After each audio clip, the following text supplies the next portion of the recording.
Hi, it's been a long time since I've given a gift of gratitude, but I'm glad I can do it today. The Sunday after Easter, I was watching Pastor Scott at the Resurrection Church, and I pause here to say we don't stay home to watch the Resurrection Church, we just can't get out. But anyway, he was talking about the two men who were on their way to Emmaus after Jesus had risen from the dead. And he said, those are two ordinary men going down an ordinary road to an ordinary town. And I thought maybe even an ordinary house. And for the first time in my life, I wasn't sure what ordinary meant. I had never really figured what ordinary was. We have a nice house. It's served us well for almost over 24 years. But when you go up and down our street or all around our neighborhood, we're just like all the rest of the houses. We're just an ordinary house. Now you cross 163rd and there are new houses and better houses, but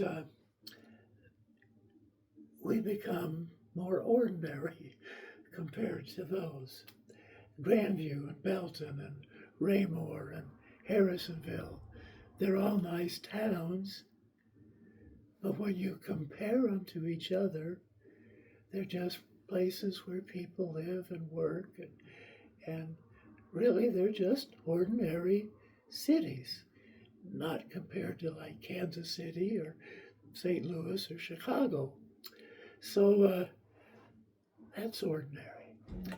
But I found it very humbling to admit that I was just an ordinary person. No better than anybody else. I'm just ordinary. Now, there are some that have left God out and have become downright evil, but for the most of us, I'm no better than anybody else. And so let's go back to those two ordinary men walking on an ordinary road to an ordinary town. Why did Jesus waste his time with them? The greatest thing that had ever happened in American history, in world history, had taken place. The crucifixion and the resurrection. Why didn't he take out a big ad on the front page of the Jerusalem Gazette? Or why didn't he talk to people who were wealthy and had influence and were leaders? Why did he waste his time on those two men who really don't even have their names? It's because to God, to Jesus, nobody is ordinary.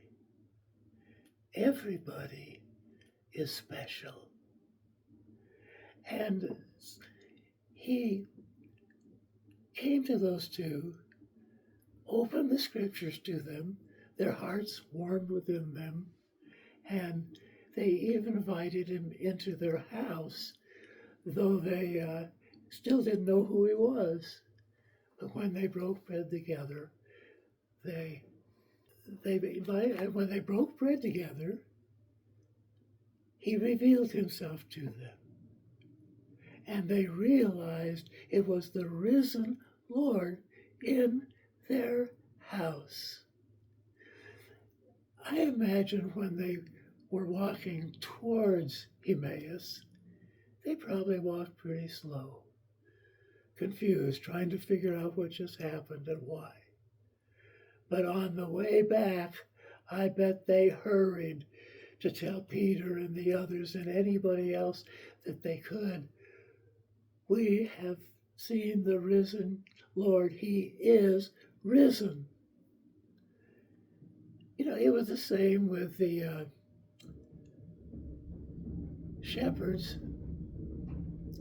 Why did God choose the shepherds to have his magnificent production in the sky? Not only were the angels coming, but the Bible says there were other heavenly beings there. It must have been magnificent. But why to the shepherds? Because the shepherds are even extraordinary. They don't have a ranking in society. But the same thing happened when the shepherds saw the message. They went to Jesus, the infant Messiah, to see. And then they started telling everybody. You see, ordinary people are better witnesses than people who are wealthy because they just think about their wealth or their status. In one of our 2 years ago books on the Lenten season, I think his name is David Mueller, wrote this: shepherds had no position or power or status, no way of being good enough or doing enough. They were quietly despised by their peers and openly rejected by the religious establishment. They had no qualifications or spiritual status, no hope. They were perpetually left out and left behind. Yet God chose to send a choir of angels to these people to bring a message of universe shaking, life transforming, shepherd saving hope. They were the first to learn that Messiah had been born, that light had dawned, that hope had come at last, and it was a hope that included even them. Today, too, it's a hope that doesn't exclude, doesn't set entry requirements, doesn't have a minimum standard for behavior or education or finances or anything else we could imagine. Jesus Christ offers hope to every single person, regardless of who they are or what they've done or where they've been. And this hope transforms those who receive it. And that's my gift of gratitude this morning. Because 65 years ago,